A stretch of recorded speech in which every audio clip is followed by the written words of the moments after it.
Hi, and welcome to your next stop on Altenew's July Stamp and Die Release Video Hop. I'm Kristen Slewin, and I'm excited you are here for my first ever video hop with Altenew. While all the products in this release are amazing as always, here are a few of my favorite items from this release. The gorgeous sketched florals with matching die set, dotted waves cover embossing die with coordinating stencil, wooden boat die and boat adventure stamp set, pond flowers die set. They're also releasing new fresh dye inks, including the Deco Garden Ink Collection, the Golden Sunset Ink Collection, and the Green Fields Ink Collection, along with a Cloud White pigment ink pad. Each of these ink pads are highly pigmented and super juicy. Here are a few projects made with the Wooden Boat die set, the Dotted Waves bundle, and the Pond Flowers die set. As you can see here, the die sets are incredibly versatile and a perfect addition to your collection. For this video, however, we'll be focusing on the Sketched Florals stamp and die set, part of the Simply Beautiful ensemble.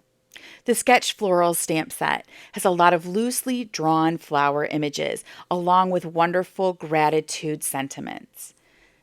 I am excited to be able to pull out my stamp wheel for the very first time. I had just gotten it the day before I made this video, so I thought this was a perfect opportunity for me to pull it out and do some experimenting with it.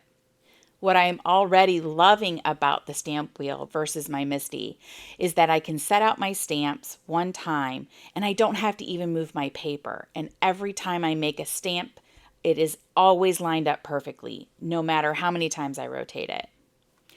The inks I'll be using for this project are Coral Red, Forest Glades, Pool, Chamomile, and Sunray. I'm also using some of my watercolor brush markers, Warm Sunshine, Ruby Red, and Autumn Blaze. These markers are part of the Winter Wonderland set. So I'm going to start inking all of my flower images, and I'm using Coral Red, and for one set of the flowers I will be double stamping them, and the other set I will only be stamping it one time. I wanted to give myself some variety with my colors of flowers for my finished product so I could decide which one I really liked better. Now, after I have stamped my image and cleaned off my stamp, I go back in with my watercolor brush and create some texture and some lines in there just so that the flowers seem to have more interest to them instead of just being a solid color. And while I love the solid color, I just thought this would be something a little extra. So I am using the Ruby Red marker for this particular flower to go along with the Coral Red ink. Now with this technique, you can either add the brush strokes to your stamp while it is inked, or you can do it how I am doing it and do it at a separate step. Either way, you get a beautiful effect. For my second flower image, I am using the Chamomile ink. And again, I'm going to double stamp one of the flowers and only single stamp the other flower. Now, using this watercolor brush technique, when you stamp it onto an already stamped image, you will get the crisp lines that you have painted onto the blank stamp. For the second floral, I am using the color Chamomile. Again, I am single stamping one of the image and double stamping the other. I do like to try this for variety when I do my final card. And whatever I have left over, I save in my scrap bin and I use it for something else. Now, for the watercolor brush technique, I am using the color Autumn Blaze with this Chamomile. It shows up wonderfully and is just a beautiful effect. So you can put the watercolor brush on an inked image or an inked stamp, and when you stamp it onto paper, it will give you more of a watercolor effect because the ink from the brush and the ink that you have stamped onto this stamp will blend together like a watercolor.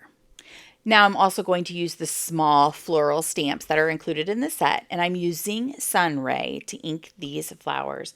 And I again am adding Warm Sunshine. Now this time I did it for a watercolor effect.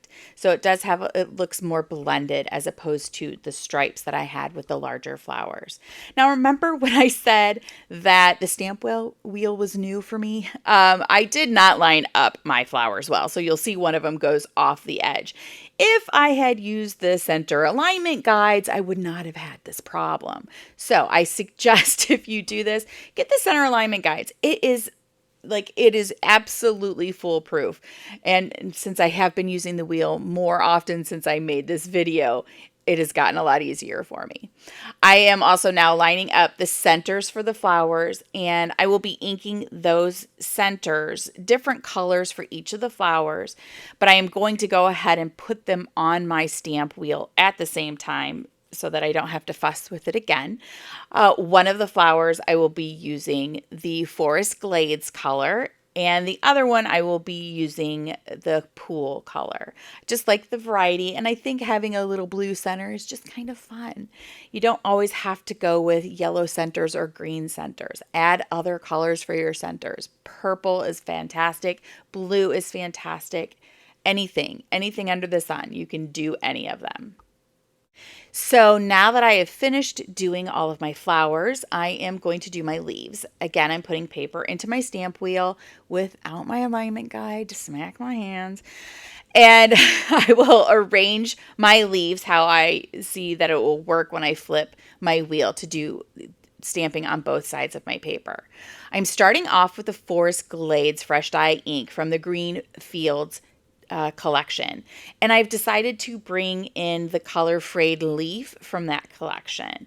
That is one of my favorite things about Altenew is their color family graduated colored inks.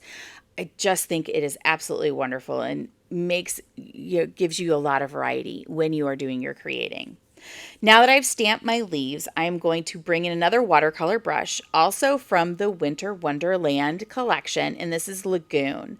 I love using those teal blues on my green leaves. It just adds a lot of variety and a lot of texture, and it just brings a lot of interest as well to my image.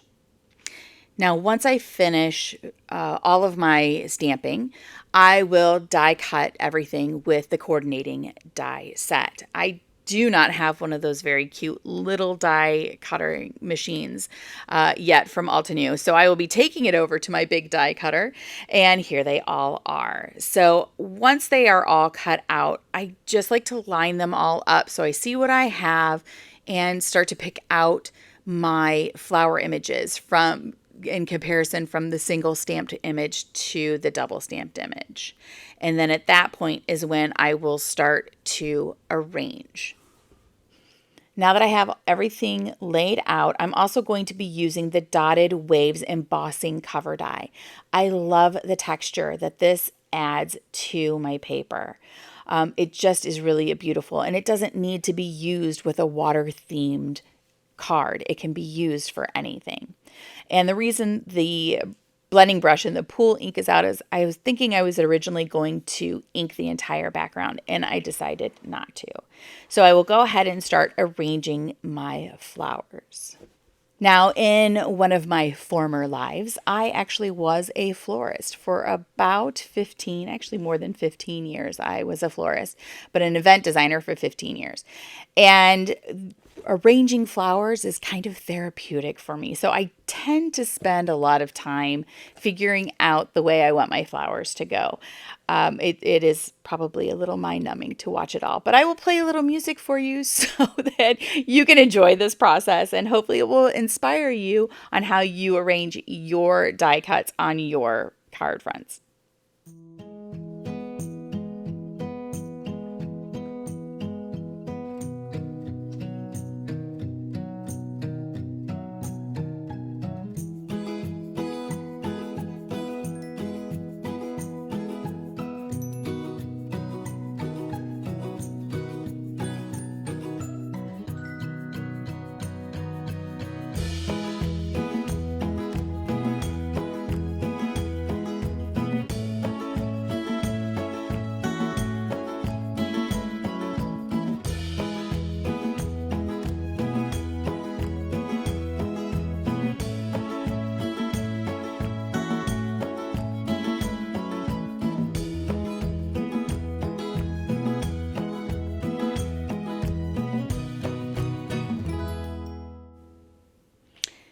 Now that I have everything completed and laid out that I wanted, I am going to use some press and seal wrap to make sure everything stays together. And I will be doing it in two separate pieces. That gives me the ability to move around my little clusters based on where I end up putting my sentiment. And I'm planning on putting the sentiment across the center of my card, so that this gives me the ability to either put it in front, behind, and it just keeps them separate so that they have some flexibility. Now I'm going to be putting some ink on the back of a piece of vellum paper, and as I do this, after I do this, I will actually be heat setting it to make sure that vellum or that ink is dry on the back of that vellum. I will be using a heat emboss sentiment on this vellum. So I have prepped it with some cornstarch that I have in my little brush, and the sentiment has already been placed on the stamp wheel platform. So I will go ahead and stamp that, and I'm not worried about it being centered or anything like that. I am just going to be cutting out the sentiment. So I'm just making sure that it's in the blue part of the paper. So I'll be heat embossing it, and I will be using the Altenew white embossing powder. That way the white image or the white sentiment will stand out against that blue background, but the blue background won't cover the embossed background that I have on my card from the Dotted Waves embossing plate. And I really love this technique, and I love putting vellum over these types of things. So now that I have all of my elements completed, and I'm ready to complete and assemble my card, I am peeling off the press and seal images because I decided I want the vellum to be in the background behind the flowers. So I'm adhering the vellum to the card front, and I am going to be putting the card on a completed A2 size card, and it has the fold at the top. So now that I have my vellum set and I have my card base there, I am going to go ahead and start adhering my flowers. And I will be using some liquid adhesive as well as the Altenew foam tape, which I absolutely love. It is a huge roll. I don't think it's ever going to end. I just use it so much, and I still have so much left. It's wonderful. So once I put down the first layer of my flowers, I will peel up the press and seal, and that's when I will start using my foam tape. All the flowers that I want in the foreground, I will use the foam tape on, and everything I want in the background, I will use the liquid adhesive with. Now, as I go through the process of placing down all of my pieces, I will go back and forth between the foam tape and the liquid adhesive, because I'll just decide at one point that I want something to go in the back as opposed to the front. That's okay. You don't have to make it exactly how you put it on your cling wrap. So it's always fluid and it's always changing. That is how this process is so much like flower arranging, real flowers, is that you are always moving things around to make sure that it's giving you the effect that you want at the end. Again, I tend to get very fussy and picky about how I want things to be. So this is a very long process, and I will spare you the details and just go ahead and skip to the end where everything is adhered to the card. Don't you just love the magic of movies? So I will be using some glue to adhere my card front to my card base. I use tape glue here. Some people use liquid adhesive or a tape runner. Any of those would work. It's all based on personal preference. Once I have everything adhered, I love to add sparkle to my card fronts. Whether it's sparkle or shine, either one, I love it. I love the enamel dots by Altenew, but for this project, I will be using some sequins that I have with some liquid adhesive. I just love sparkle. Whether it's glitter or foil or the enamel dots, I love them all. Really takes your finished project just to another level. Once all of my sequins are adhered, my card is finished.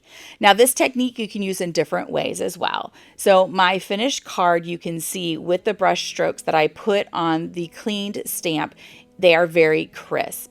This card, I actually did the brush strokes on the inked image. And on this one, after I did the brush strokes, I sprayed it with water. So it gave it a very watercolor effect. So here are some more of the images of the projects that I made with all of these fantastic dies and stamp sets from the July Altenew release. Thank you so very much for being here with me today. I hope you enjoyed it, and I hope you continue on with the blog hop and visit Altenew so that you can get all these wonderful products as well. Again, I'm Kristen Sluin with Paper Fiore, and I appreciate you being here. Have a colorful day.